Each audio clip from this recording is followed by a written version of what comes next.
Okay. All right. I first met Suzie in 2009 at TD Canada Trust, and this is her bio. Canadian Bridge Academy was conceived by Mrs. Suzie Ogiugo in 2016 to meet the demand of a higher quality education in Nigeria. It was born out of a deep commitment to provide world-class, child-centered quality education to Nigerian students and parents. Suzie currently serves as CEO, responsible for providing leadership and strategic direction to a growing community of staff and students. She graduated with a BSc in Business Administration with specialization in finance and banking from Ahmadu Bello University. Hope I got that right. You got that right. She is a trained investment banker and member of the Institute of Canadian Bankers. Prior to CBA, she worked as an investment consultant and financial advisor at one of Canada's largest banks. When not working at CBA, Suzie loves to volunteer her time helping newcomers to Canada settle down and sharing her experiences. She loves to travel, learning different cultures, and an ardent lover of nature. She is a proud mom of 4 lovely young adults. Welcome. Thank All you. yours. Thank you. What time is it, Andrea? 6 hours on. So you can go ahead, Suze. Oh, okay. Yeah. Sorry. All right. Well, thank you so much for having me. I'm highly honored to be here with you guys. Like Sarah mentioned, we've been friends for so many years. She's read my bio, but I'm just going to start from the beginning. I immigrated to Canada in 2006 with my family, and we settled in Hamilton, and I still live in Hamilton. I love Hamilton. And before working with TD, which is one of the places I work with, I worked in retail in a couple of roles. And 2007, I joined TD Bank, and until recently, which is 2021, when I retired as a financial advisor, just so I can focus more on Canadian Bridge Academy. I started Canadian Bridge Academy in 2016 in Nigeria, which is in Lagos. Lagos is the city, it used to be our capital, but it's now just the commercial capital. I started in 2016 just to meet the growing need of a lot of Nigerian families for a high quality education. Now, if you don't mind, I did prepare a little bit of a slide that I want to share with us. If you can give me access, I'll just go through the slides. It's not the best, but just. go ahead. You can share your screen, Suzie. Okay. And I don't know how much time I have. I'm not going to read through everything, but just gives us a little bit of, where is my. You have the floor until up to about 1 o'clock, Suzie. Oh, okay. All right, thank you. Where is my?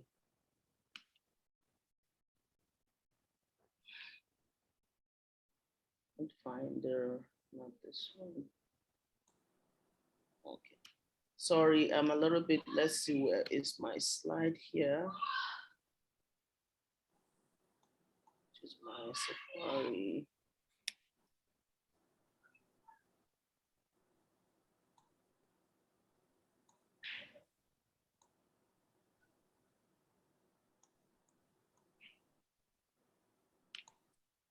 I don't see my stuff. Just give me.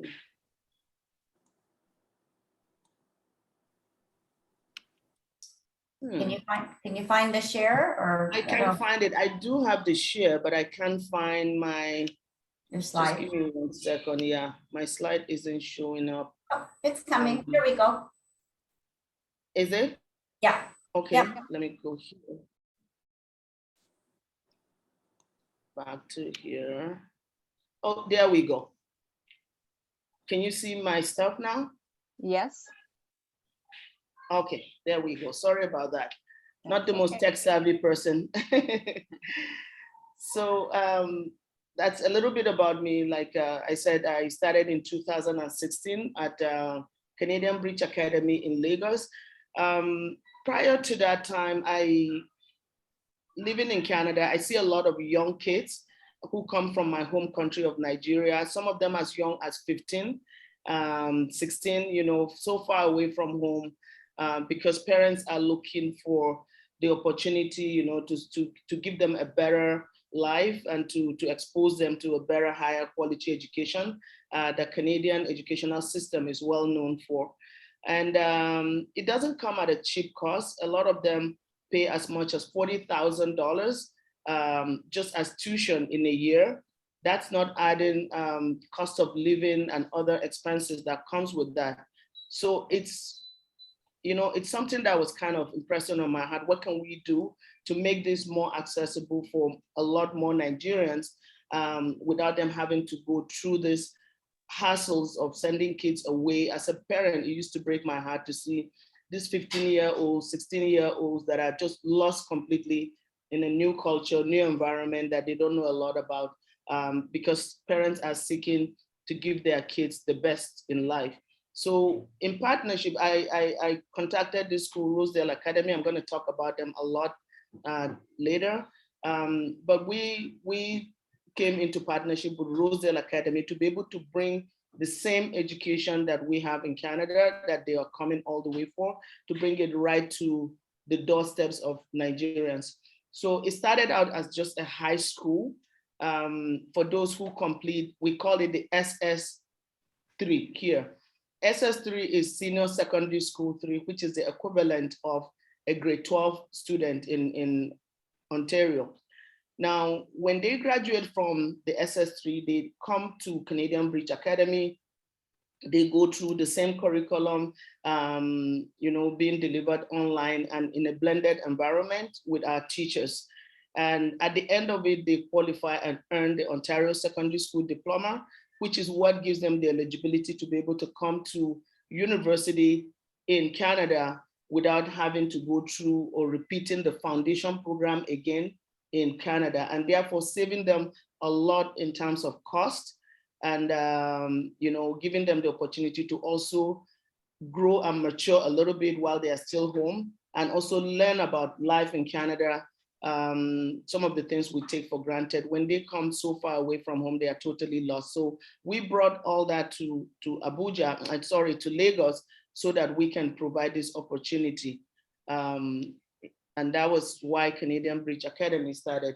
Now, we are a Nigerian school, but we're unique because everything that we do is modeled after the Canadian system, in particular the Ontario curriculum. So at the end of the program, our students graduate with the Ontario Secondary School Diploma, which is a pathway for them to be able to get into universities almost everywhere in the world. We have students that have graduated from Canadian Bridge Academy that have proceeded to big universities in Canada and elsewhere. We have students at McMaster University. We have students that have gone on to University of Ontario, Toronto, you know, University of Florida, and so many other places, all the way just from, you know, our program. And again, like I said, we do this in partnership with Rosedale Academy. I'm going to talk about them a little bit more. Now, what is the mission? What is our mission in starting Canadian Bridge Academy? We realize that each child has potential. You know, they can thrive if given the right environment. So our mission is to create that environment for them that promotes excellence and also empower them to be able to reach their maximum potential.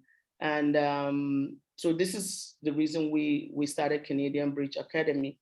And like I stated at the beginning, the price and the cost of a high quality education in most developing countries is astronomical. There are a lot of schools here, but when you are looking at, you know, the terms of quality of what is being offered, many parents cannot afford the kind of quality education that we take for granted in Canada. So in order to give them that, we're able to bring that same quality of education without the high cost. And we're able to do that, like I said, because we are offering it here. There are a lot of other factors that are a little bit cheaper than, having them to travel all the way to Canada. So we deliver this in partnership with Rosedale. Through this partnership with Rosedale, they are responsible for the program, that's the curriculum itself. They are responsible for the assessments, for the grading, making sure there's academic integrity. They provide the resources and the tools, and we just provide the environment that this can be delivered. And Rosedale is well known worldwide, and for delivering global education based from Canada. And they have a lot of other partner schools in other places, but we are the first in Nigeria to have started this. We have one or two other schools that have followed suit now and trying to do the same thing. But we started this in 2016, and so that's been our journey with them. And I have a picture here, just a cross section of our students. And since inception, like I mentioned, we graduated over 80 students. I'm so proud of our alumni. We follow up with them, and just to see how they are thriving, having transitioned from Nigeria to Canada, if they're able to cope, with what they were able to learn from secondary school right into university. And I'm very proud and happy to say that all of them that we've been following up with, they are doing extremely well.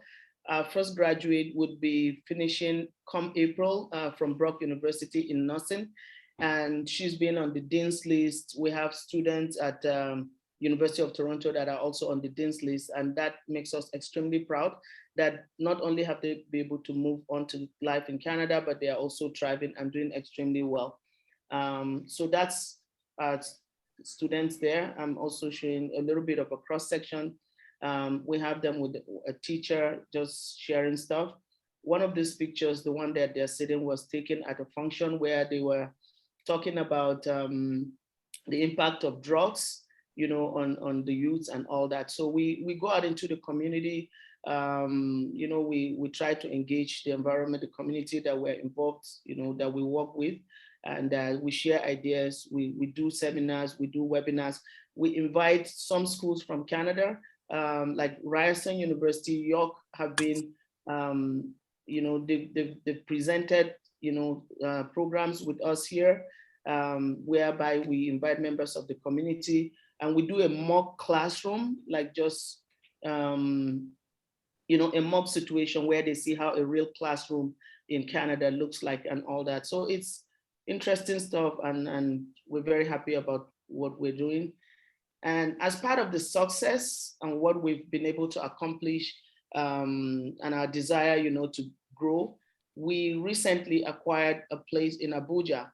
Now, Abuja, I know Sarah mentioned at first that I'm in Lagos. I'm not in Lagos. Lagos is the first place where we started, and Lagos is the capital. We still have a flagship school, which is the Canadian Bridge Academy in Lagos. But I'm currently in Abuja. Abuja is the federal capital of Nigeria, which is like Ottawa is to Canada. Now, we expanded into Abuja just so we can also give the same opportunity to more and more students. Now, this expansion is not just, in terms of location, we also expanded the curriculum. Now, prior to this, all we were doing was offering the grade 12. So students have to complete the SS3, which is, again, the equivalent of that before they come over to us. But now we are able to, come September, we would be able to deliver from kindergarten right up to grade 12. And we are working with different companies, they're helping us to develop this. And also Maple Bear is one of the companies that we're working with in partnership with Rosedale to be able to develop this curriculum for us from K to 12. And we have a Canadian teacher, a Canadian principal that's going to be heading this Abuja campus come September. He's currently in Dubai, but will be joining us shortly. And we're very excited to have him, help us start up this program here in Abuja. So that's the picture of the school with a little bit of work that we've done. It was previously owned by a private person who couldn't keep up with the school kind of. So we were able to get that from him. It's a very small place. It's not as big as we would have wanted, but that's what our resources could afford at this time. That's all we could get. And we're doing a little bit of work to be able to bring it up to the standard, to provide the right environment. And our goal is to make education more affordable for a lot more students. We're looking to offer scholarships, lower tuition as compared to what other similar institutions in Nigeria are offering. We're looking to offer some financial assistance and payment plans to those who cannot afford to, still be able to meet up with even our lower costs. And here is some of the pictures of the work being done right now. School is not quite ready. There's a lot of issues we have to go through here with the authorities. We have to get permits, we have to get all that other fun stuff to be ready, and functional.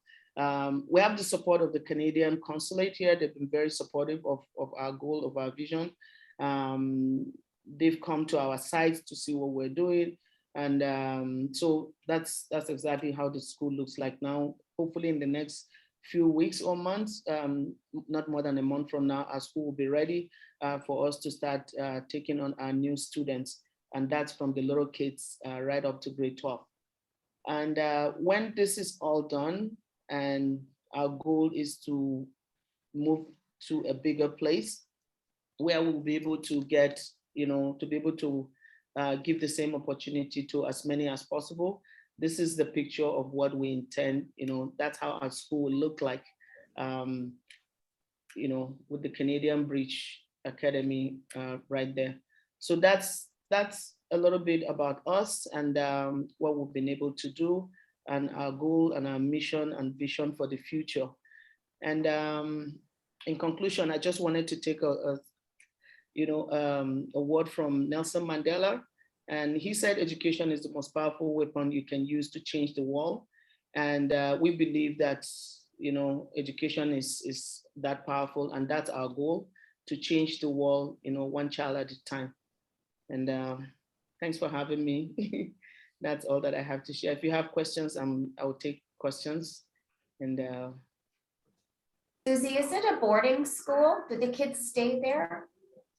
Yes, it is a boarding school, but for the Abuja campus that we're starting, a lot of Nigerian schools are boarding. You would find a 5-year-old, 7-year-old in a boarding school. I went to a boarding school, and I don't know, I just felt like we don't want to encourage younger kids, leaving home that early. So for the Abuja campus, we're going to keep it only from grade 10. Grade 10 is the high school equivalent. So they will be around 13, 14 before they can come to the boarding. But yes, it is a boarding. You receive any government funding? Nope. It's all from our personal resources, from our savings, from lines of credit, and all that. Yeah, no government funding at all. Okay. Okay.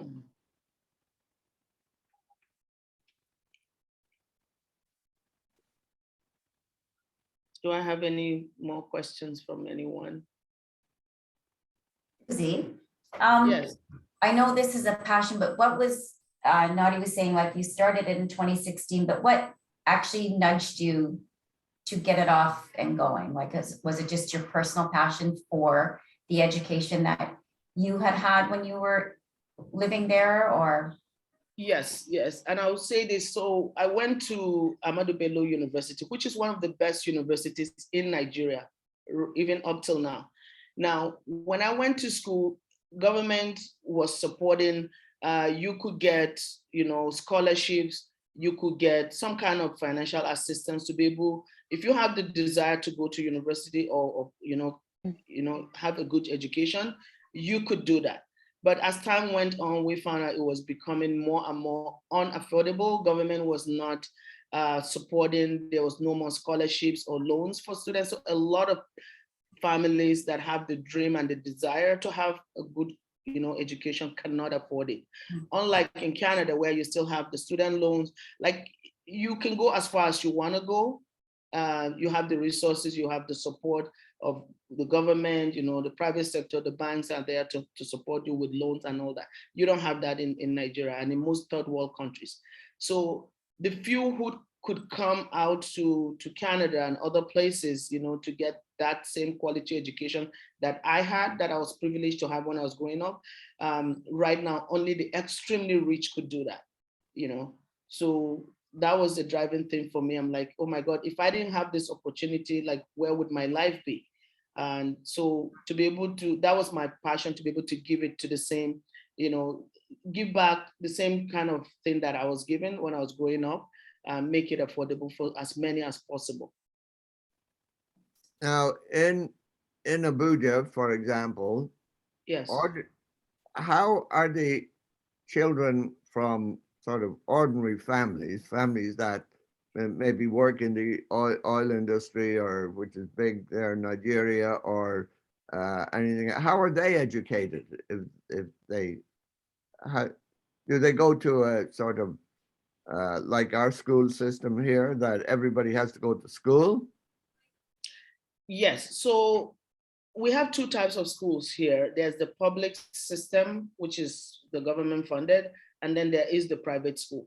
Yeah. I tell you, you don't want to see how the public schools are being run. Like, they're completely run down. Like, the government kids go to private schools, and they have, it's almost like a status thing. The richer you are, the better the schools that your kids can go to.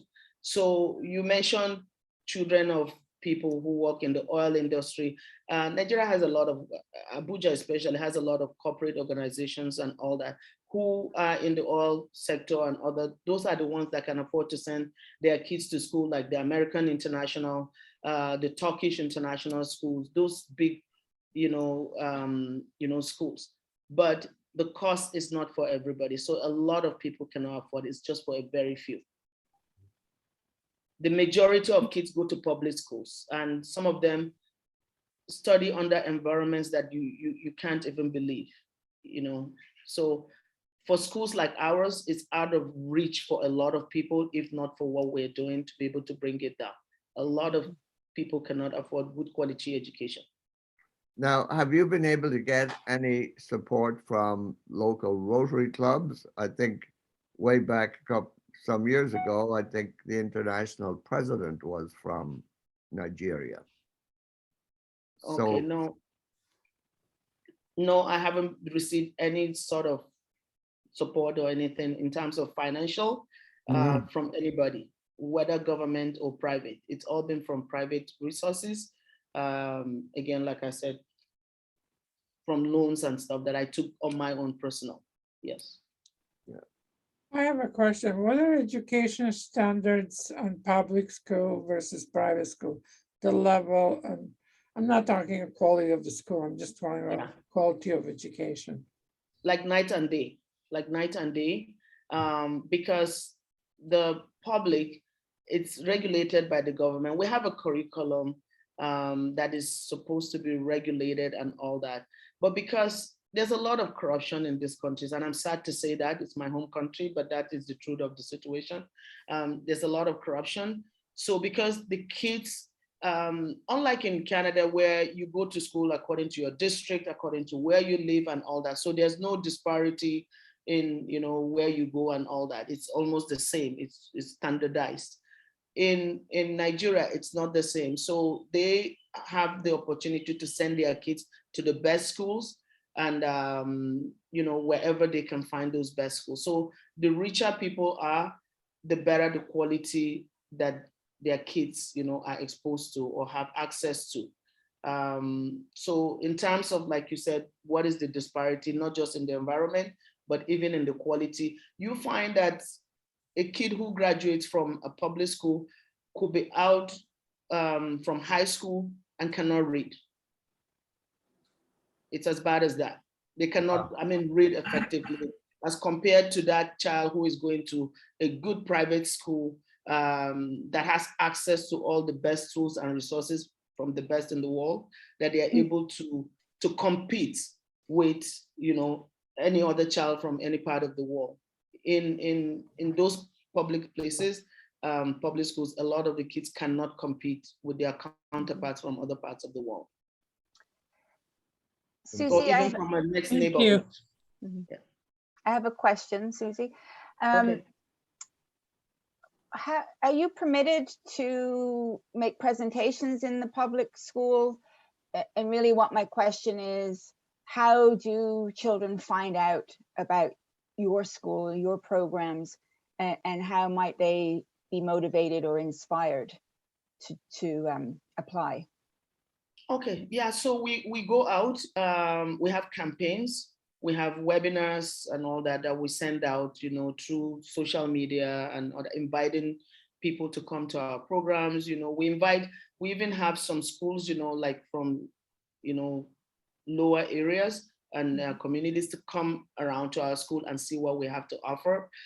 So as they come and they see, again, our fees are way cheaper than what, for the standard we offer, it's way cheaper than what they would get if they're going to, say, American International School. So that's how we've been able to, spread the word and make them aware of what we offer and what we can do. Did I answer that question? No, absolutely. I was just curious as to how people find out, how the local people find out about you. Yeah, and I we think create the awareness by going out. Yes. Yeah, great. And to Jim's point or question about local Rotary clubs in your area, there are Rotary clubs all over the world, and we all have the same purpose. So Yes. and we could help you with that. I mean, I can connect with Sarah, but to see how many, and Paul's putting something in the chat here, but we can find out which Rotary clubs are closest to you, and that would be another point of reference for you. You might get some help there as well. Okay. Great. Yeah. There are a lot of Rotary clubs here. I see them like in the news and all that. So I know we do have them. Yes. Great. Any more questions? Yep. Well, as a point of information, my wife Jenny has just looked up on a separate computer number of Rotarians in Nigeria, and that's 35,000 approximately. Really? Wow. And A big country. as another point of personal interest, I attended in Ontario Waterloo Lutheran University in the city of Waterloo back in the early 1960s. And at the short for WLU, Wilfrid Laurier University, there were a number of African students over on various training programs on scholarships and such. And I remember one gentleman quite clearly, Malachi Odenyo from Kenya. Okay. And he returned when he graduated. I understand that he returned to Nigeria, sorry, not to Nigeria, to Kenya, and ran for office and served in the parliament. Oh, wow. A very pleasant fellow, very well educated, Yeah. very outgoing.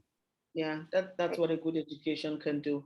Now to talk about Rotary and their impact on what I see them do here, there's a lot of need in the society here. Nigeria is a very diverse country. There's a lot of resources. Nigeria is the 8th largest producer of oil in the world. So there's really no reason why, we should be in a position where there is, there's so much lack, but there's a lot of corruption in the system. So infrastructure is not available for a lot of places. And, there's a lot of poverty side by side, a lot of wealth. So I see what the Rotarians are doing. A lot of them, I see them in the hinterlands, providing, shelter, providing, food and all that to a lot of the poor families. We see that, but I don't know if they're very involved in education. I think that is mostly in the hands of a lot of private people. I don't know. I'm just from my experience and what I've seen. Great, thank you. Any more questions for Susie? Yeah, I just make one comment that Rotarians generally don't go, we look for things to do, sure, but it's up to the people who want Rotary to be involved to make the attempt to get in touch with them.